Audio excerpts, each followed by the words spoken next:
jàmá gbogbo àwọn àyà tí àwọn kèfèrí lọ tọ́ka sínú kùránì tẹ́mi sọ wípé ẹwà àyà Quran chapter kìíní verse kìíní ó ní ẹ máa pààyàn ó ní ẹ máa pààyàn irọ́ lẹ̀ ń pa tó bá ṣe wípé àyà yẹn ń tẹ́ tú sí yẹn gẹ́gẹ́ ní túmọ̀ rẹ̀ pé kí mùsùlùmí ọkàn máa pààyàn anyhow bá a ṣe ń practice ìrun kíkí tá ń practice àwẹ̀ gbígbà tá ń practice lílọ hajj tá ń practice zaka bá a bá ṣe ti máa pa gbogbo ẹ̀yin tẹ́ ìṣe mùsùlùmí nù ká sọ wípé tí àyà yẹn wí ni pé ká kàbá payín bá a bá ṣe ti máa payín nìyẹn ọwọ́ adijọ́ wo lẹ́rọ àwọn mùsùlùmí bá a ṣe dádájọ́ ní jímọ̀ báyìí ó ní jọ́ ìtẹ́ni tí mùsùlùmí dádájọ́ tí wọ́n ní bá a ṣe parí jímọ̀ lónìí o a gbọ́dọ̀ pa non-muslim 50 lónìí ìjọ òlẹ̀ bọ́rí ẹ̀ lè gbọ́ nínú ọ̀rọ̀ Islam torí pé gbogbo ayé àtẹ́bá tí ń gbọ́ ẹgbógun tí wọ́n kò yí ṣe ẹ lọ ṣe jàgídíjàgan Islam wí kéde terrorism. àfà ṣe lè fi gbogbo ayé yín gbogbo ìgbésí ayé yín ṣe lè fi ṣépè sí wípé nǹkan tẹ́ ẹ sọ yẹn níwájú àwọn èèyàn yẹn pódodo ni àfà ayé parọ́ ní 2026 àmú nǹkan jáde à ń kà ó wà ń bẹ̀ pé kẹ́ ẹ máa pa gbogbo àwọn tí ó bá ti gbàgbọ́ nínú Islam kẹ́ ẹ máa bẹ́ wọn lọ́rùn ẹni kò rí bẹ́ẹ̀ pé wọ́n kàn kọ́ síbẹ̀ ní ìtumọ̀ ẹ̀kọ́ nìyẹn pé tó bá yẹ pé ìtumọ̀ ẹ̀ nìyẹn ẹ̀ bá ti máa pààyàn torí pé ẹ ò tí ì máa lo òfin ṣẹ̀ríà ni tẹ́ ẹ bá ti bẹ̀rẹ̀ sí ní lo òfin ṣẹ̀ríà ẹ máa pa gbogbo ẹni tí ò bá di ṣe Islam ẹ máa kórìíra wọn báyìí gan bẹ́ẹ̀ ṣe tí ì lo òfin ṣẹ̀ríà yìí ẹ kórìíra wọn ẹni tí ò bá kí ń ṣe mùsùlùmí tó bá wáṣẹ́ sọ́dọ̀ wọ mùsùlùmí ó lè má fún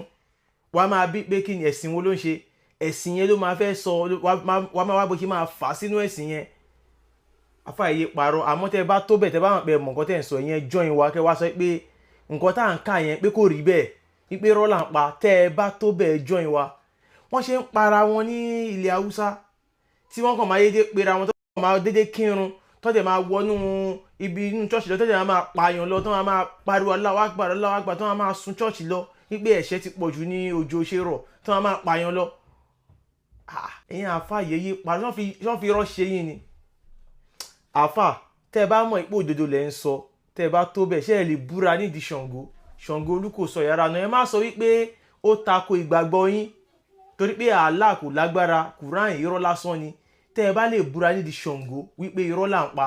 kẹ́ wá lọ búra nídìí Ṣàngó fún gbogbo ọmọ kóòtù òjìire ẹ̀yin onírọ́ burúkú yìí ẹ̀yin èèyàn wa ẹ̀sìn Islam irọ́ lásán ni ẹ̀sìn àwọn apààyàn ni òun gangan ni ó ń bìrìdì terrorism